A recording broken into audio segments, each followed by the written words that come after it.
Good evening. Good to see a good group out tonight. And if you will, turn to Revelation chapter 10.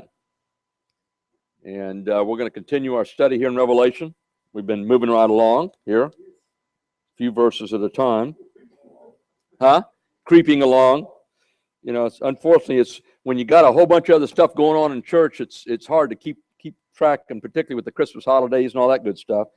But we want to try to get back on track.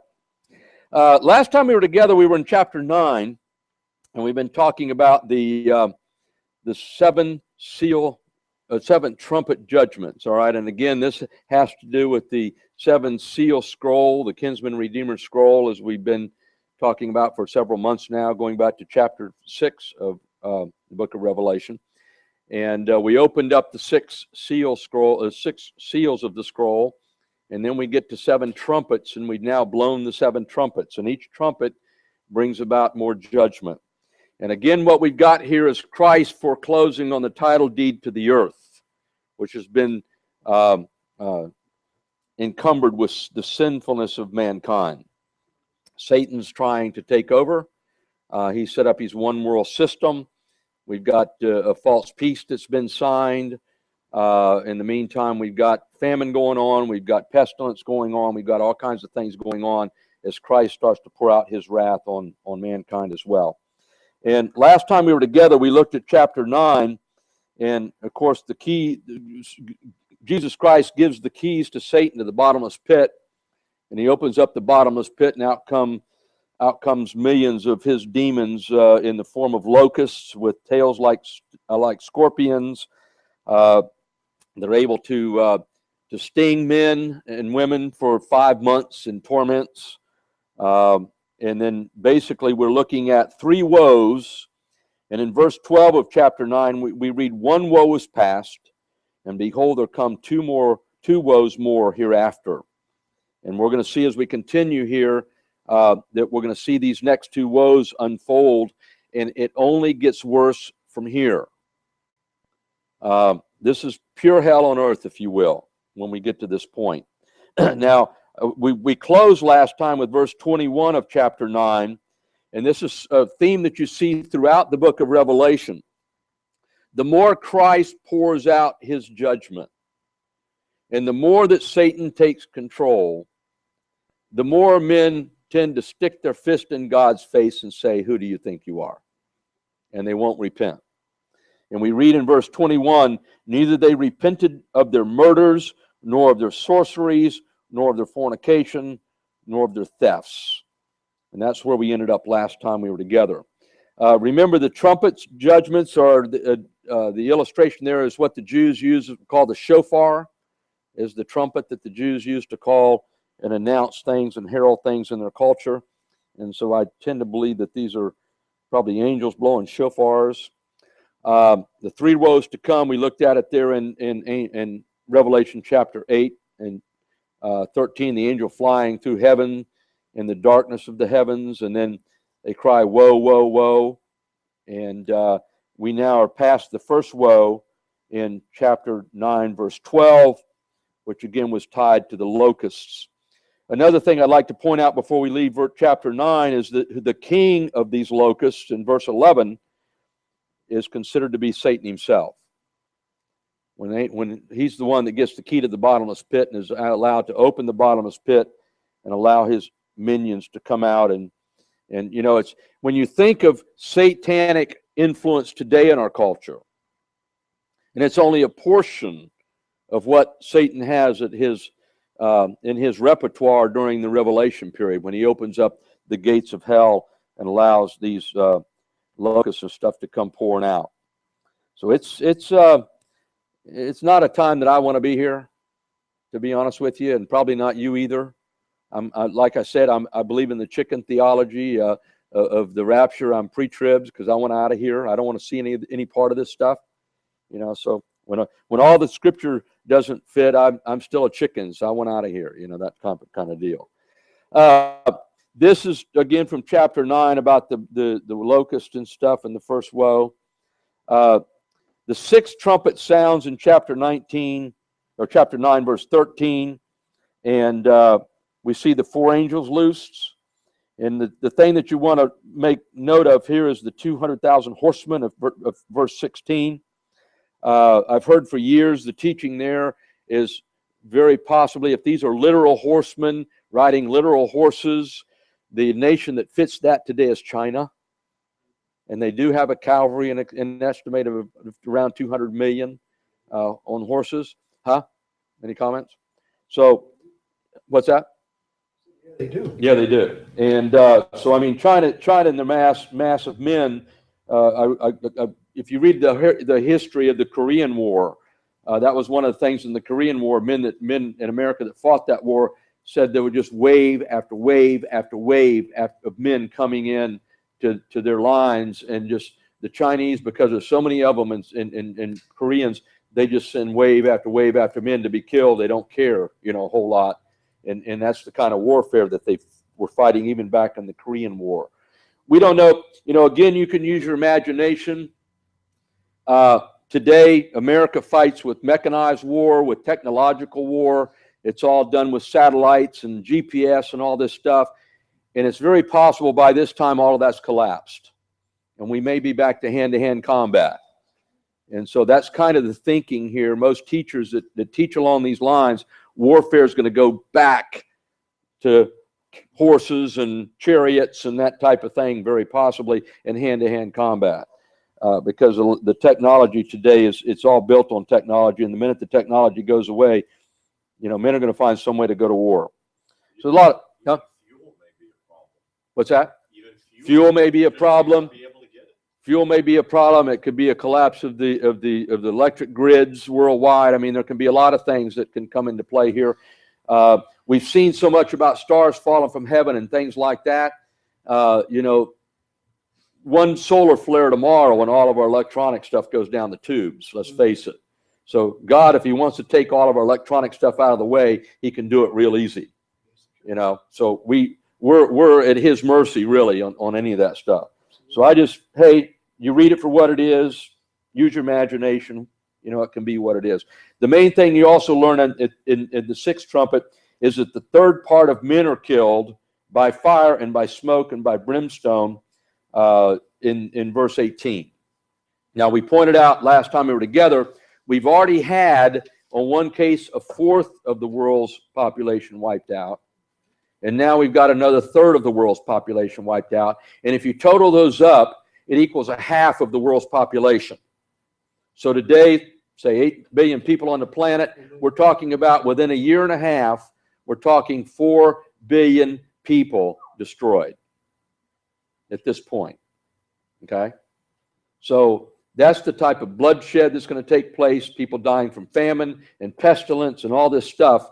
We're talking about 1/2 of the world's population.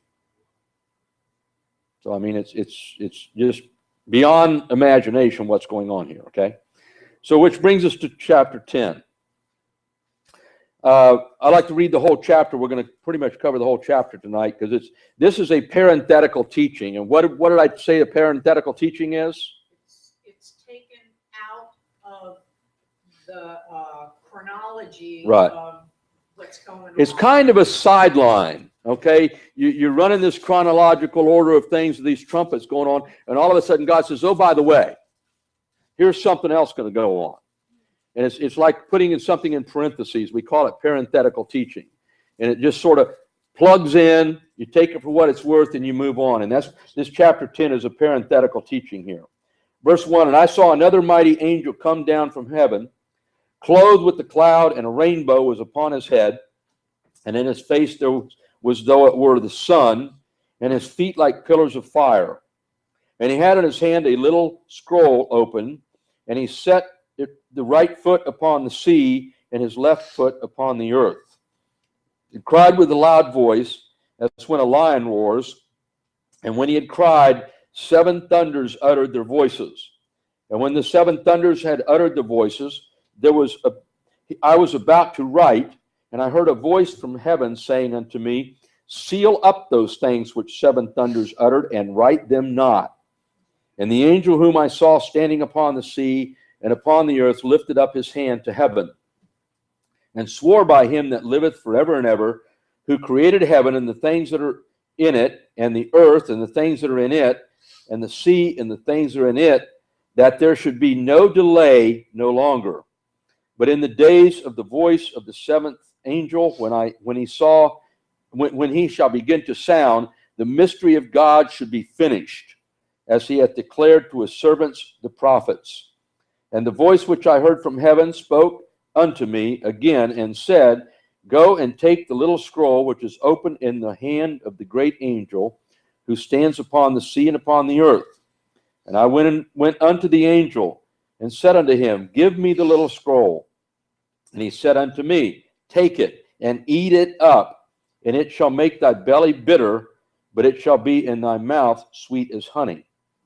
And I took the little scroll out of the angel's hand, and ate it up, and it was in my mouth sweet as honey. And as soon as I had eaten it, my belly was bitter. And he said unto me, Thou must prophesy again about many peoples and nations and tongues and kings. Now, this being parenthetical here, we've got to back up. This is John the Apostle. Based on chapter 4, we believe he's been raptured up into glory. And he's being shown things that haven't yet taken place. Now, again, ask me how that took place. I don't know. Ask God. But he's seeing in living technicolor the revelation of Jesus Christ in the 7-year tribulation period and all that pertains. And God showing it all to him and having him write it all down in the book that we have called the Revelation. Okay? So when he says, I saw another mighty angel, verse 1 there, it's John himself writing about what he saw. And so he's the one in this parenthetical teaching here. All of a sudden he's been watching all these trumpets blow and the seals opened and all this stuff happening. And now all of a sudden God says, by the way, John, this is going to take place too. And all of a sudden he sees another mighty angel. Now there's a lot of discussion on the angel. First of all, it's another angel appears in verse 1. And you notice here he's got a little scroll in his hand. We'll talk about that in a minute. And he stands on the earth with one foot and on the sea with the other foot. Now, I thought about that. I kind of don't believe that this is like at the beach at Juneau, you know, where he's got 1 foot in the water and 1 foot on the beach. I don't think that. I think this is a massive angel somewhere that John saw standing in dominance, if you will, or dominion, because he's representing God the Father in control of this whole scenario, okay? And he's standing somewhere probably between his foot somewhere between Jerusalem and the middle of the Mediterranean Sea, probably. Well, Carol? if you view how he's dressed, and it describes him in verse 1. Right. He's clothed in a cloud, and he has a rainbow on his head. Mm-hmm. So that's not small by any comparison. Exactly. This is a big time vision here, okay? And it's a mighty angel, all right? So some of the thinking on that, and again, I think the main thing you got to understand here is dominion. In verse 4, it talks about him. He decided to take up writing. They tell him not to. Do you think there's other things that he could have written? We're gonna get to that in a minute. What I think, just it's several opinions, but I'm going to give you mine on why he wasn't allowed to write it. Okay. Yes. But there, again, if you could, these are the kind of texts that you can get in and look at commentaries, and you'll hear most anything. You know, so you got to just use your imagination, what you think it's about, and I'm going to give you some of my idea. Okay. Keep in mind, it's a parenthetical teaching here, and one of the things a lot of the people that study this, some think this is Christ himself. Okay, but there's others that deny that, and I'll give you some examples here. 2 thoughts who this angel is: Christ himself.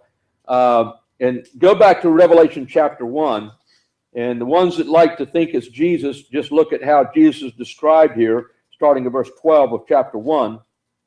And I turned to see a voice, and him that spoke being turned, I saw 7 golden lampstands, and in the midst of the 7 lampstands, one like the Son of Man, clothed with the garment down to the foot, and girded about with the breast with golden girdle, and his head and his hair were white like wool, as white as snow, and his eyes were like the flame of fire, and his feet like fine bronze, and they burned in a furnace, and his voice like the sound of many waters. And he had in his right hand 7 stars, and out of the mouth went a sharp sword, a sharp two-edged sword, and his countenance was like the sun shines in its strength. And when I saw him, I fell at his feet as dead, and so forth. So some people will say, well, you know, that's a description of Jesus Christ in glory, which we agree. So maybe this same angel is just Jesus showing up as an angel.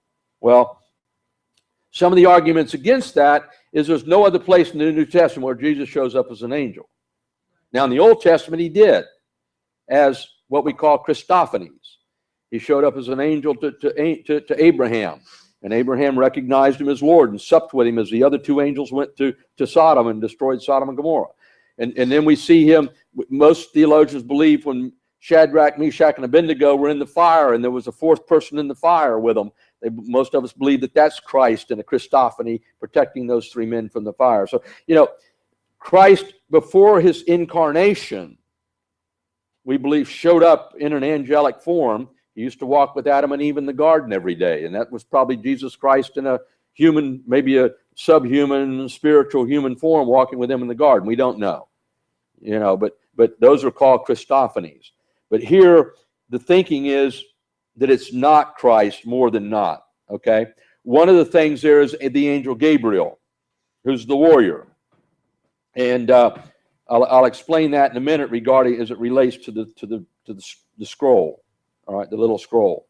But the angel Gabriel, one of the things here that they don't believe it is Christ, it uses the term allos, which is A-L-L-O-S in the Greek, which means another angel of the same kind, which would go back to the previous angels that were blowing the trumpets.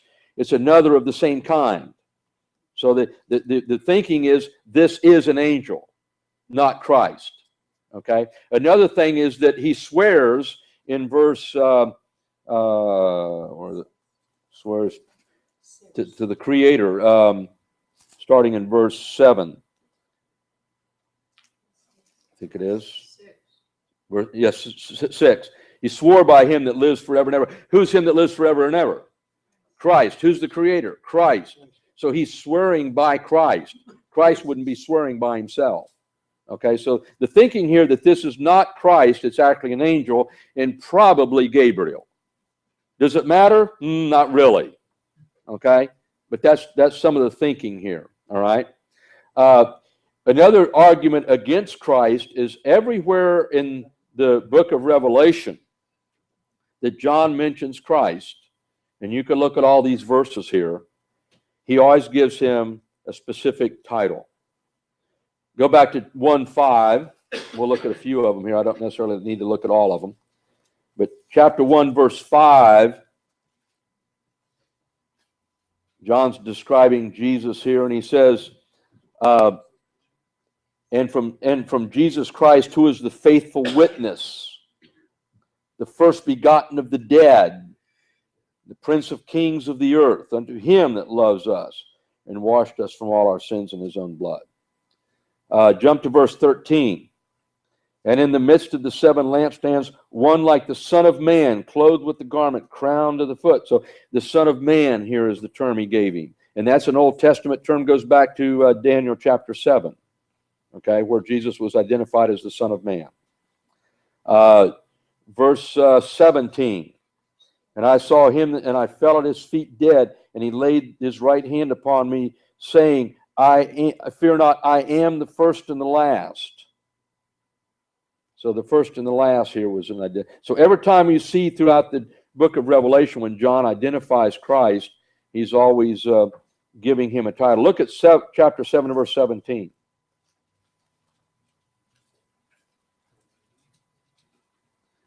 It says, for the Lamb who is in the midst of the throne shall feed them and shall lead them unto the living foundation of the water. God shall wipe away all their tears from their eyes. We see him, John identifies him as the Lamb, both in chapter 6 and chapter 7. So, you know, John, every time he identifies Christ in the book of Revelation, he gives him a title, and we don't see that here in chapter 10. All right? He just basically, he's the one that stood there with his feet in the water and 1 foot on the water and 1 foot on dry ground. So again, the idea is it probably is an angel, or is an angel, and most likely the angel Gabriel because of the scroll. Okay. He cries with a loud voice. Now, all through this revelation, we see trumpets blowing, we see angels crying out loud. It's a lot of times it identifies it like thunderclaps. If you look, when we looked at chapter 4, we get to the throne room. All the stuff that's going on in the throne of God is thunderclaps, there's lightnings, there's flashes of light, there's all this stuff going on in the throne room. So it's going to be noisy, okay? Nothing gets man's attention like lightning and thunder. Now, I don't know if any of you besides me have ever been in a lightning storm, but I was in one. It's probably the only time in my life that I truly have been afraid. And I was. If you can imagine your pastor, my boat was in a boatyard up in North Palm Beach, and I am literally sitting on the dinette table in the fetal position. Seriously. And I'm listening to the lightning, the static sizzling in the halyards, the stainless steel halyards of the sailboat next to mine. I'd already been bitten twice because I was originally in the bilge working on a brass through hull fitting when the lightning started happening. And twice, as the lightning's crashing outside, that electric jumps off the through hull fitting and strikes me in the leg. And that's how I ended up in the fetal position on my dining room table of my boat in the boatyard. And for about 3 minutes, there was like 8 or 9 lightning bolts within 100 yards of the boatyard. When it got done, there was a big Australian pine tree across the Palm Beach Canal, or across the Intercoastal Waterway, blown all over the Intercoastal Waterway. I mean, it was ugly for about 2 or 3 minutes. And I've just, like I say, it's probably the one time in my life I was truly feared for my life. Because I knew that I got a aluminum tuna tower on my boat. And I'm in a boatyard. I was a sitting duck. I actually thought when it first happened about trying to jump out and run to a building. And I thought, that ain't best place is I'm on a Formica dining room table in the fetal position. Okay, so it was one of those things you see the flash and the crack all at the same time. I mean, the whole boat, and boom. It was ugly. So I have some idea when this guy talks like thunder, he's going to get everybody's attention. Okay? And now John's seeing it in the future. We don't know when it happens. How many are going to hear it and who and why? We don't know. But you talk about setting terror in people's eyes and hearts and minds when maybe this angel's as big as the sky on a blue sunny day outside of Jerusalem, and he's standing there and starts announcing this stuff's going to happen. Okay? And John's seeing it here in the future, that it's going to happen. We don't know in the reality when it happens exactly what it's going to look like. All right? But you can use your imagination. All right? So this guy, he starts making announcements here. John wants to start writing it all down. He says, don't write it down. Now, you can only wonder why. John's been up there now for who knows how long writing.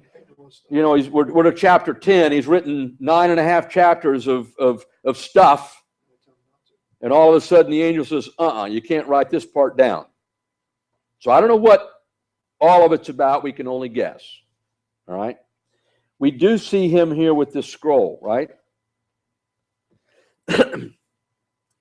The 7 peals of thunder, verse 3, and he cried with a loud voice, and when the lion, as if a lion roars, and when he had cried, 7 thunders uttered their voices.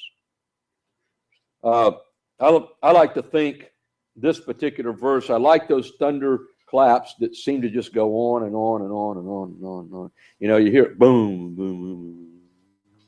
And 7 of those back to back. Yeah. I don't know what the semblance is. It talks like as voices here. We could go back to when Christ was baptized and the voice from heaven came and said, "This is my son in whom I'm well pleased." And some heard that, and the others thought it had thundered. So we don't know who's going to hear what here. It's very possible that those that are saved, the 144,000 witnesses and stuff, are going to hear some instructions here from these thunderclaps, and the unsaved may hear thunder. We don't know. It's not specific. But it's very possible here God's going to speak in the tongues of thunder, if you will. Okay, can God speak in tongues? Yeah, he can speak in thunder if he wants.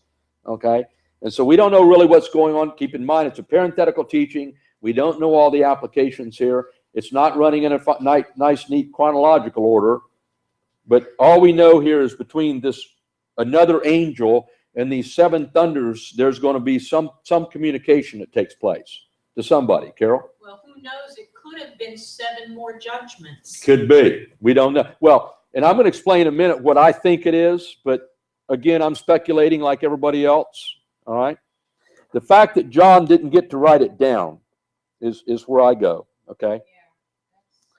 But they uttered their voices, and I was about to write, verse 4, and heard a voice from heaven saying unto me, seal up those things which the 7 thunders uttered, and write them not. So the angel comes back and says, no, John, you just what you just heard, I don't want written down.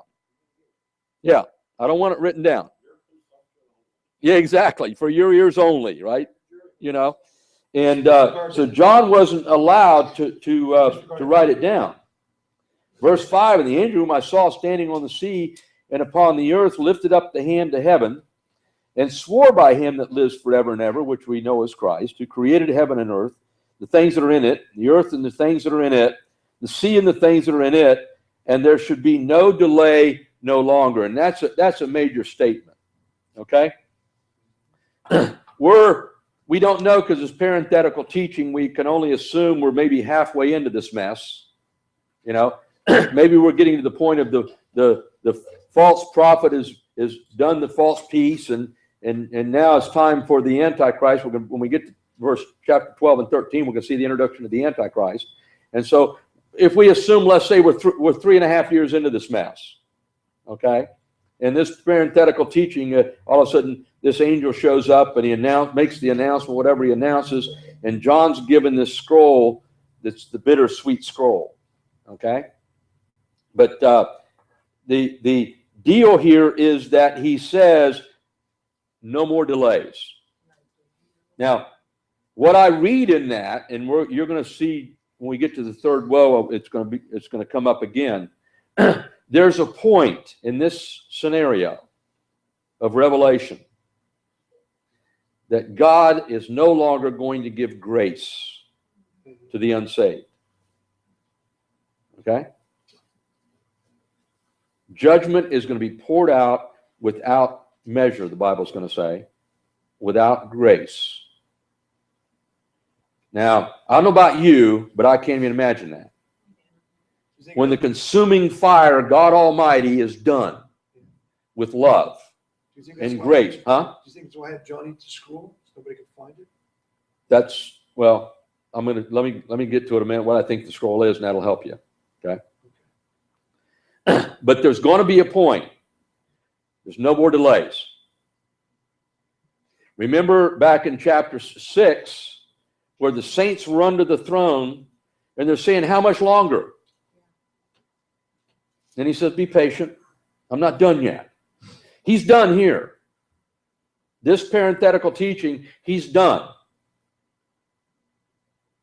What's going to crank out now is going to crank out without reserve, without any more delays. It's going to happen. So whenever this parenthetical teaching, whenever this angel shows up, God's done. This time, he's going to wrap it up. Okay? Time to finish it. Satan's had it. It's kind of what we're reading here. Okay? Man's had it. He's tired of man's rebellion. He's tired of Satan's rebellion. He's going to bring it about. And the angel's announcing that here. And he's swearing it in the name of Jesus Christ himself, who's the judge. So basically, who's had it? Christ has had it. He's done with it. It's time to wrap it all up and bring it to an end. And that's what the main focus of this chapter right here is. It's done. He's finished with the messing around. Okay. And that's Christ's call. Yeah, absolutely. He's the judge. Absolutely. Christ is the judge. Father, Christ. Father's sitting back, letting the Son run it. Absolutely. He's the judge. He's the one that's going to come back in glory and make war. So it's his call completely. Okay. It's his call completely. He created it. He died for it. He shed his blood for it. And he's the one that says when it's over. That's right. And that's what we're basically reading here. Jesus speaks it. Jesus is the one. Okay. And he's going to come back and deliver Israel and set up his kingdom. But at this point, whenever this angel comes and makes this announcement, there's no more delays. It's over. If it's 3 years left or 2 years left or whatever it is, it's going to unwind just like a clock, and nothing's going to stop it. Okay? No more delays. And I think that's kind of the heart of this particular chapter here at that point. Verse 10, we'll talk about this little scroll here. It's called the bittersweet scroll. He's got it in his hand to start with, and it's a little scroll as opposed to the big kinsman redeemer scroll.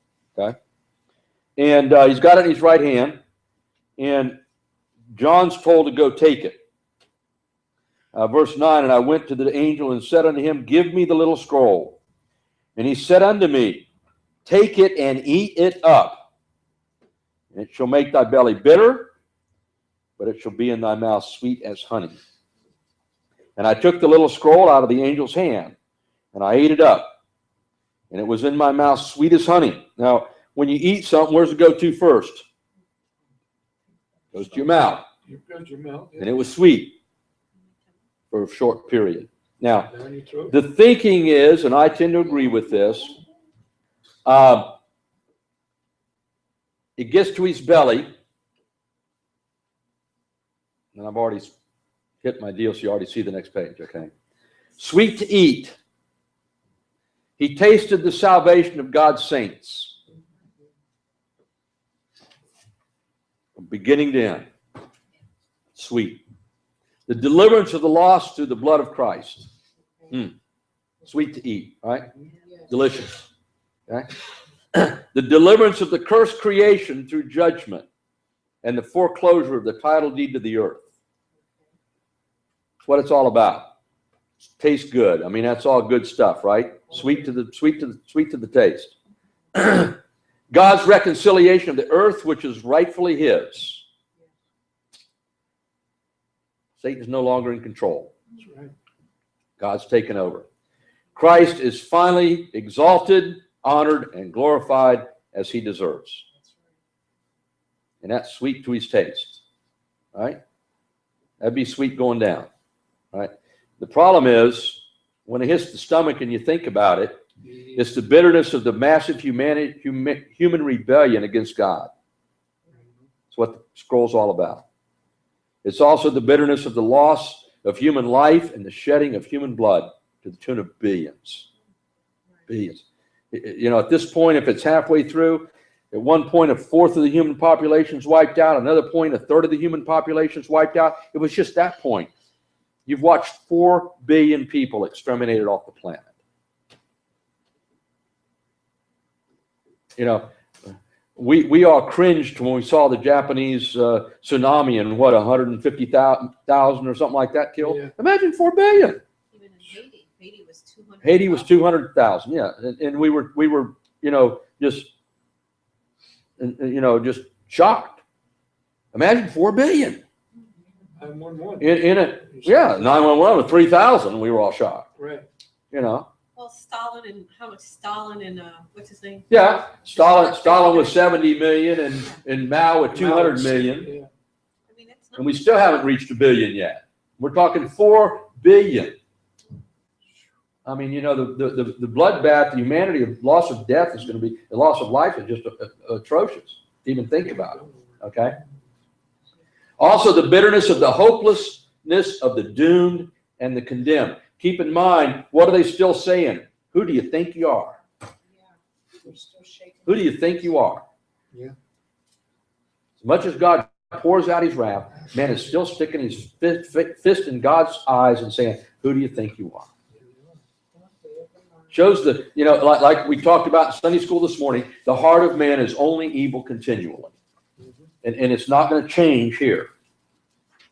The heart of most men are just going to be defiant and in rebellion. And the more God pours out his wrath, the angrier they're going to get at him, and the more they're going to curse him. And that's bitter to John's stomach. And then the bitterness of Satan destroying so many unbelievers who have allowed themselves to be deceived. Do you think at that point they God's hardened their hearts so they couldn't even turn if they wanted to? Yeah, absolutely. I mean, he's given up on them. Sure. And I think that's part of this bitterness here. He's turned his back. He's done with it. Angel? I think he would have to harden their hearts, because if it was me and I saw, let's say, it was a 1,500-foot angel sitting out in the middle of the You'd think somebody did something. I would be a little, what's this really about? Yeah. But at the same time, you go back and you look at the Jewish nation when God was in their midst. He's raining food from heaven, and what are they doing? They're complaining. They want to go back to Egypt. I mean, 90 days from the parting of the Red Sea, they're at the foot of Mount Sinai building a golden calf and complaining when they wanted to go back to Egypt. So, the heart of man doesn't have a good history of doing what's right. Yeah. He was his own disciple. Yeah. He'd been telling for months what was going to happen, and they didn't get it. So, I mean, the heart of man doesn't have a good history of really doing, following God and doing what's right.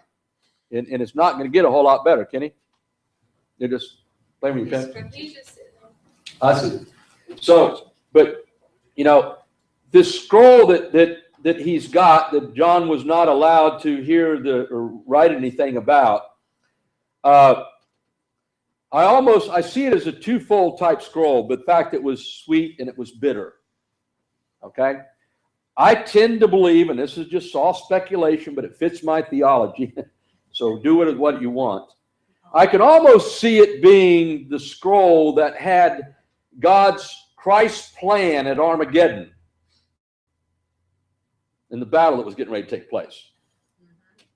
Okay? Of course, we know who wins, right? Yes. Christ wins. Jesus wins. He's coming back riding a white horse. We'll get to that down in chapter 19 when we get there. But we're coming back with him on white horses, and we're going to watch him wipe the Gentiles off the planet when they all turn against Israel. And he's going to deliver Israel. Okay? In that particular inference, you okay, Scott?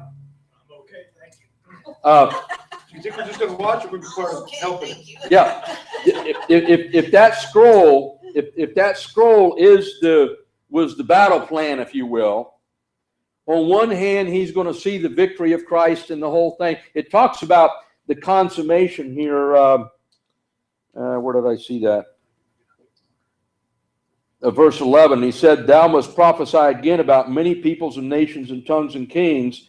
I kind of think that John got a taste, if you will, of what's coming at Armageddon. On one hand, he's going to see the victory of Christ and delivering Israel and all that stuff. On the other hand, he's going to see the complete annihilation of the human population, with the exception of those that are saved, and most of them will be Jews. And the bloodbath, the Bible talks about the blood flowing to the horse's bridle in the valley of Megiddo. And I think John might have seen the whole 10 yards in that scroll. Okay? The reason it's not published, because Jesus doesn't want Satan to know his battle plan. Exactly. No, you've seen it now, John. You know everything's going to happen, but you can't let him know this part. I don't want Satan to know. He sees enough in here that he should be in fear, but he's not. But we're not going to tell him how we're going to wipe him off the planet. Oh, I believe so too. I'm not sure we can handle it. I mean, really. That's why we won't be here. Yeah, that's right. That's why we're all chickens. Yeah, it's. If you have a heart, even though they're lost, it's devastation. No question. On steroids. No question. No question. You're right, but although when we see or even read what's going on in the Middle East, Yeah. I mean, that is so heartbreaking. Even the young girls that were kidnapped, was that 250 young girls? We haven't heard or seen No, from them at They're all. gone. They're gone. Who knows where they are? And what's going on with Israel and the protests in California between the Pakistanis and Israel. Yeah. Wow, it's like, I know it's happening worldwide right now. We're Yes, seeing Islam and Christianity and even secularism being attacked by Islam all over the world right now. So, and Islam, radical Islam, attacking what we would call moderate Islam even. So I mean, it's the world's on fire right now worldwide with all this stuff. yes, But- it is. Again, I kind of, as I see this scroll, I kind of think it's something special between God and John. And on one hand, it was sweet because he sees the victory that's going to take place. But on the other hand, it's the bitterness of watching masses of humanity destroyed off the planet and sent directly to hell. Carol? In my former notes, you made reference to Ezekiel chapter 3, Mm-hmm. verses 8 through 11. Would that in fact apply Sure. now? Let's turn there. Because Ezekiel was God's watchman then. Absolutely. Ezekiel 3. Yeah, verses 8 through 11. Love Carol with her old notes. She's keeping you honest, isn't she? Hey, no, I'm glad she's got those I'm notes. carrying, She's been at this a while. It shows that you're consistent. She's been at this a while. Ezekiel 3:1 to 3. verses 8 I think Carol and Esther sat through every lesson I did before on Revelation. 3:8 Let's start at verse 7. verses 3. Chapter. Yeah. Chapter 3, verses 8 through We said 11. start at 7. Let's start at verse 7. Okay. But the house of Israel will not hearken unto thee, for they will not hearken unto me.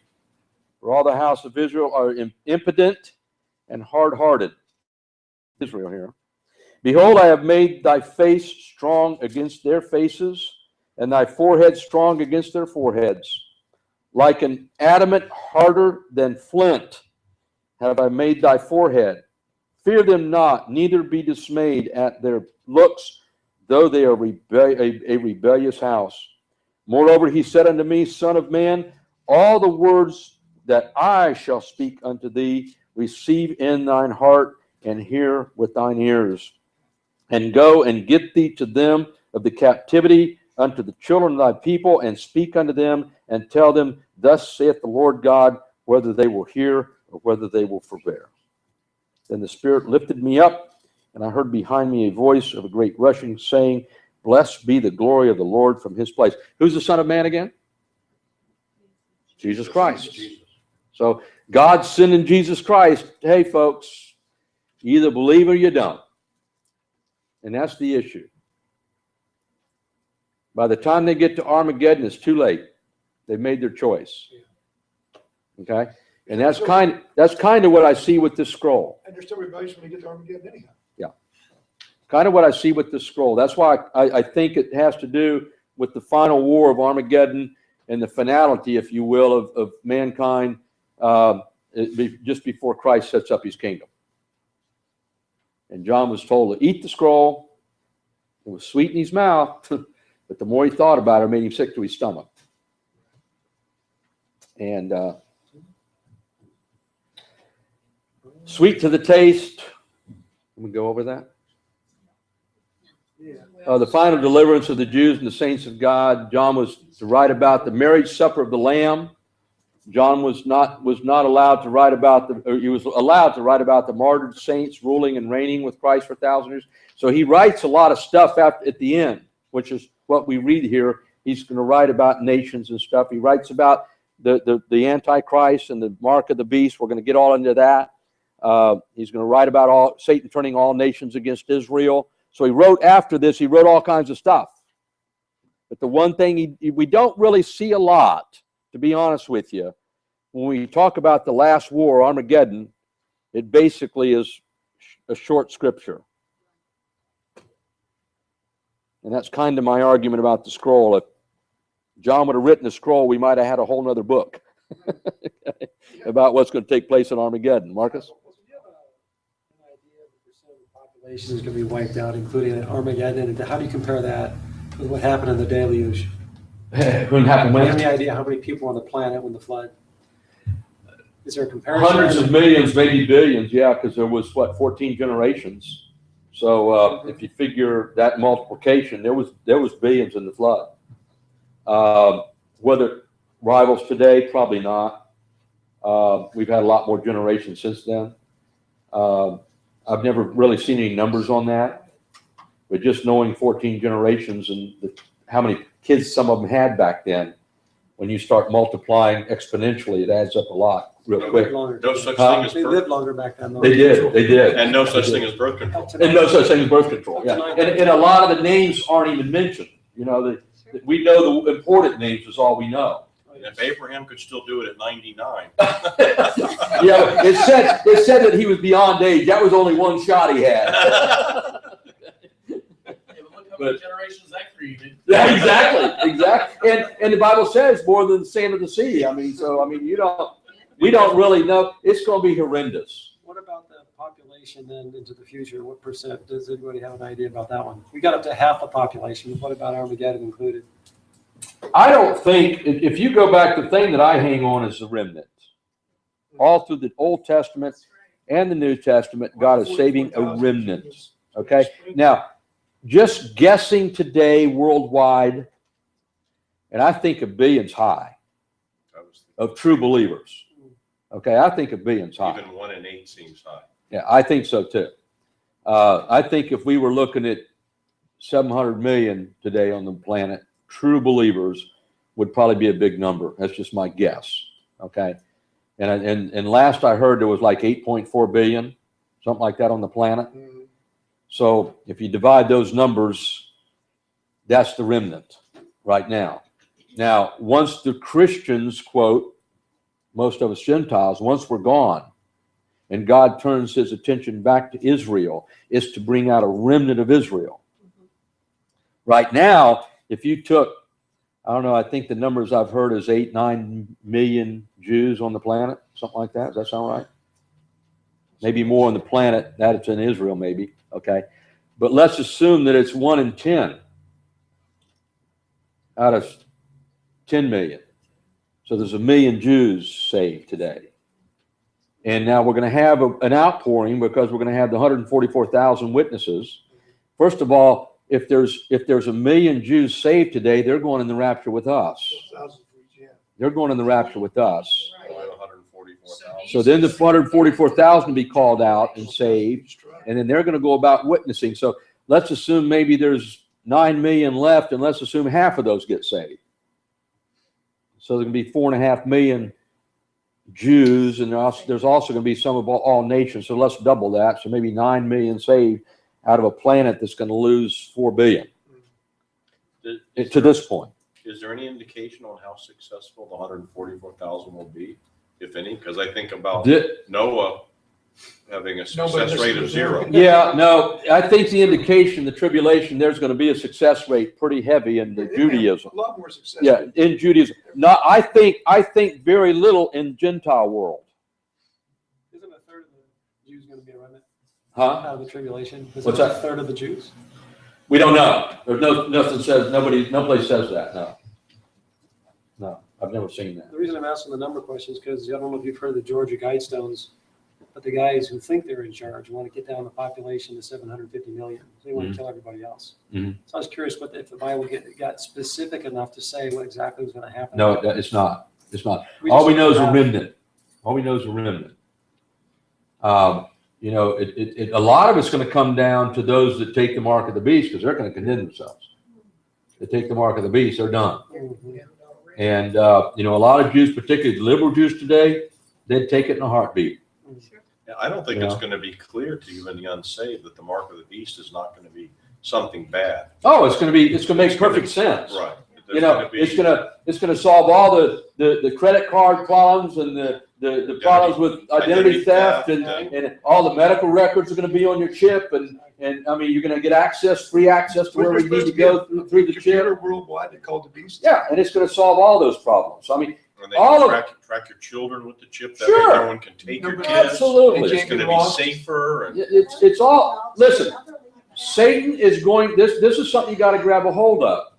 All of the issues that Satan is going to take control. Remember back in chapter 6 where he's riding the white horse and he comes to power with no military intervention. Right. Okay? It's going to be because he's going to have all the solutions to all of man's problems. Right. And it's going to be based on man's wisdom, not godly wisdom. Read First Corinthians. What's man's wisdom about? Foolishness to God. But it's going to be the environmental movement to save the planet. It's going to be the feeding the poor. And he's going to have all the answers to let's just pool all of our resources and then we can take care of all the poor. All the wealth, all the elites are saying that today. Yeah, I think you're All the kidding, we're elite- already doing They're it. saying it. Uh-huh. So Satan's already got them where he wants them. Yes. Okay? If all the rich would just give up all their wealth, we can feed the poor. You know, it just makes good sense, right? Go to college Except- free, You know- we'll have Except free Jesus food. said the poor will always be with them, so they can do whatever they want. But they're not they're ignoring that. Okay? So I mean, we can go about nuclear armaments. Let's just get together and we'll all destroy all of our nuclear weapons and then we won't have a problem anymore. We're going to turn all of our weapons into plowshares and we'll all get along fine, right? The brotherhood of man, the racial issue, Satan's going to have all the answers for all these issues. And man's going to fall all over themselves signing up. That's what we're doing now with Iran. We're paying them to be in this deal. I know. It's I know. Hey, we've got politicians in Washington right now that are absolutely playing Satan's fiddle. Yes, absolutely. Okay, all the politicians in Europe are playing Satan's fiddle. Putin's playing Satan's fiddle. The Chinese are playing Satan's fiddle. They're all moving in that one world economy together. Okay, and it's coming. It's coming like a freight train. Okay. I saw on NBC one of their whatever you call them hosts actually had the thing implanted on his wrist. This was just this week. I just want you to know. And I was just surfing, and you could tell it was kind of a little infected. But he went to go run his hand by a store or something or a bank, and it didn't work. Hey, trust me, I've taught for years. Okay, when we get to the beast, which Gary mentioned, which used to be, and I haven't really researched it yet on what is thought to be today. The beast we used to believe was the first computer bank in Brussels, Belgium, which was going to run the world banking system, which is what was everything going to flow through the beast. Okay, and eventually, and we even have now the big deal about artificial intelligence and artificial machines being smarter than than humans.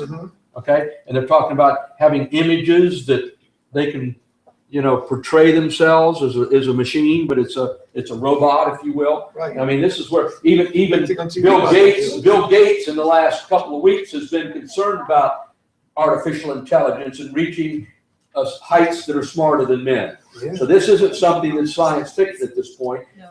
Men that are in the business are actually concerned about it. Okay, and so imagine we all got the chips, and we all think we got our IRAs. And we need some money tomorrow, and the bank's open, and we go down like Arlene says, and we run our scanner across the scan, and all of a sudden we get a zero. Because Satan's decided to take all of the people in America's money away. How many people are going to die? In the next 72 hours, how many people are going to die if everybody in America all of a sudden thought they were absolutely broke? How many people are going to die? How dependent would they be on Satan? They'd be bloody bloodbath, murdering each other for what everybody else had. Okay? Just by money alone that people depend on their medications, Sure. people would die. Absolutely. But there's going to be bloodbath because he with the biggest gun's going to win. Okay? He's going to end up with all the stuff. And that's where it's going to go. I mean, if you think about the heart of man, when he's desperate, and it can happen instantly, particularly with the economy we've got today. Sure, because it's like this. People can't go out in the garden and dig up some potatoes to eat tonight. They're going to go rob Publix. And when Publix shelves are empty, they're going to shoot the first person walking down the street with some food to get it. We'd have to have an armed guard on our guard. Exactly. That's right. I mean, it's almost folly to think that you can have enough bullets to protect your garden. It's not going to happen. I mean, but not to discourage anybody. Again, remember, we're not going to be here. That's right. We're out of here. They can have my. But they can have your garden, But That's the kind of stuff I believe is getting ready to happen. Look, you just take care of it. That's the stuff that's going to happen in this time frame. The question I have, when we come back with Jesus, do you get your garden back? No, you're not going to want it back. Plant a new garden. Be on the new earth. You won't have to use any pesticides or fertilizer, you just She'll be go out there. gardening up. Well, that's right. We're going to be in the land of milk and honey. Whatever, Artie was talking about the market they took. Yeah. Remember it was a couple of years, I don't know, maybe 10 years ago, down in Miami? Yes. When that you had to take that 666 on their hand. Yeah. To get in something, and they were worshiping the guy that they Right. did it. Yes, Right. yes, Right. And we've already got chips in our animals to find it. Well, yeah, we do. I know. It's there. I mean, the technology is there. It's just going to be enhanced. You in go the to get them next spaded few for years. Now, I believe when we get to chapter 13, I want to teach chapter 13 tonight. We can get to it. I believe it's going to be optional to start with. But then we know at 3.5 years, Satan says, time out, folks. You either take the mark or you don't buy it. Right. It's not be an option anymore. And at that point, people are going to have to decide. I feel a little like that, just a little, with Obamacare. Yeah. I mean, when I do my What you were talking about taxes- Sunday school this morning. Yeah, I'm doing my taxes and it's asking me if I have health insurance. I go, well, is it any of your business? But Have now you I been to a have- doctor lately? Yeah. They got a whole survey, the doctors get paid for it. Do you have a gun? That's right. Do you have a couch near a I know. window? All that, this, I wanna see the doctor to get some medication. What do My I? sister had to I fill wouldn't do that out that. and they wouldn't let That's her for go to confiscation. She couldn't see the doctor unless they completed it. It was a tablet and there was no way to exit and there was no way to pass a question. No. So the I'd be plans, tempted to walk out. So. Me There too. was the some- plans are to have the whole United States of America by 2016 with these national ID cards Right. that people think are driver's licenses. Right. Once they've done that, they're done. Yeah. Have you done your taxes? Yeah. It's just the next step is just implant it. Yeah. I did that on Just turbo about. taxes. But That's- Yeah. They're Keith done. was saying, he didn't catch it, but Keith was saying this morning that there is one company or something in New York that's worked there. I don't know if it's top secret or whatever, but they actually put a little thing I got the so forms that you off. can't get in and out of the doors, and you can't get around anywhere. Yeah. Huh? Go down to the library. I haven't seen it or heard it, but he mentioned it. Yeah. We're done. We're done. Scott's wanting to close the broadcast. We're done. You were on there and they're probably like, what in the world? You forgot to bid her in. We're done. Huh? What happened to bid her in?